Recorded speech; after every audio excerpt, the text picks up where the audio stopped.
Mandela was the former president of South Africa. Mandela is widely regarded as a leader of social justice and a staunch advocate for democracy. He opposed the racist system of apartheid in South Africa and dedicated his life to establishing social equality for all. The day is meant to remember the services of Mandela and honor them through volunteer work, awareness and community service. This day is viewed as an opportunity to renew the values left behind by Mr. Mandela. The celebration this year was geared towards raising awareness about the United Nations standard minimum rules for the treatment of prisoners and the situation of prisoners and those working in prisons around the world. I want us to speak to Charity Kagwi, who is the UNODC regional head of the Crime Prevention and Criminal Justice Program on this year's celebration. Thank you so much for joining us here on Bottomline Africa, Ms. Kagwi.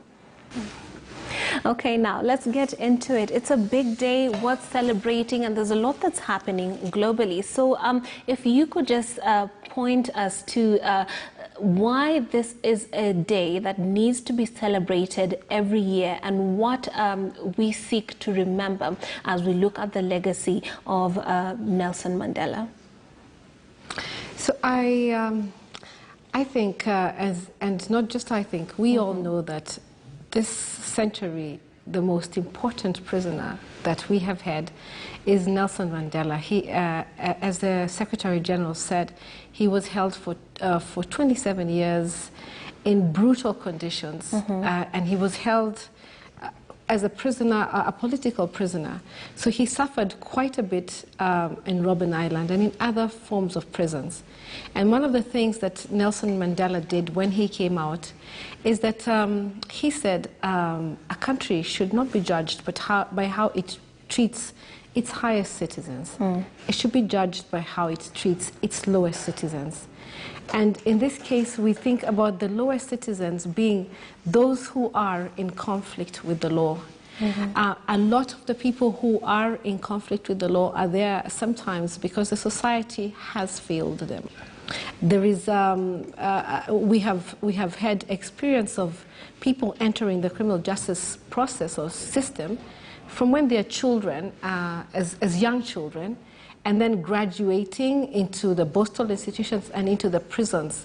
And really the story behind most of them is a story of failure of community structures, of national structures, and also a failure of the family. So Nelson Mandela really, he was an icon of our time, I guess the greatest icon of his time.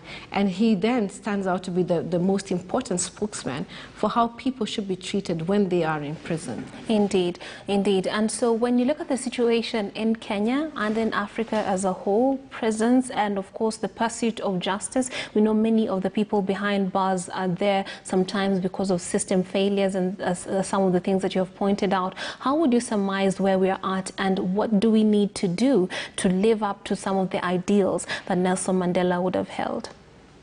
So Nelson Mandela was of the opinion that every person should be treated with dignity as a human being. Looking at the Kenyan situation right now, and not just Kenya, I think the situation in very many countries across the world, and especially in Africa, the conditions in prisons are not in line with the international standards. There is prison overcrowding. Sometimes the capacity that the people who are the prisons are able to keep are over double or sometimes triple.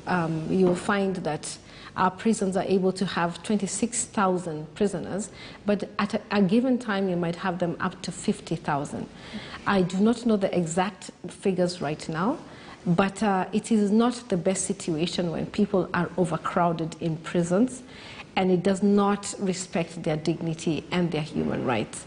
So looking at the way in which we look at these people who are, sometimes in my experience as a criminal justice lawyer, and having worked as a prosecutor in this country, I understand that some of these brains behind bars are some of the best brains that we have, and that we need them back in the society. We need them working for us and not against them.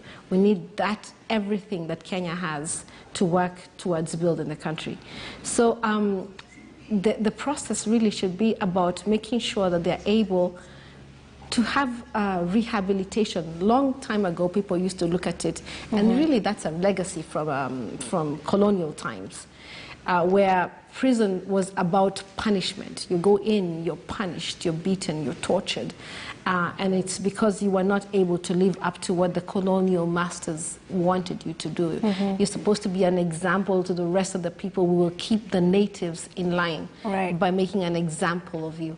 However, now with the recent, as we move on, prison is about making sure that the person who goes into the prison is able to come out of the prison. Rehabilitation. Should be rehabilitated. Yes. Should be serving the community. Okay, so we're going to take a short break, and we'll come back and we'll still have Ms. Kagwi Ndungu joining us to discuss the importance of Nelson Mandela Day, and of course the theme this day is ensuring that we are shining focus on the status of prisoners, their conditions, and the rights that they have as they serve out their sentences and as they come out rehabilitated. Also, we have Destination Africa. Let's take that break and come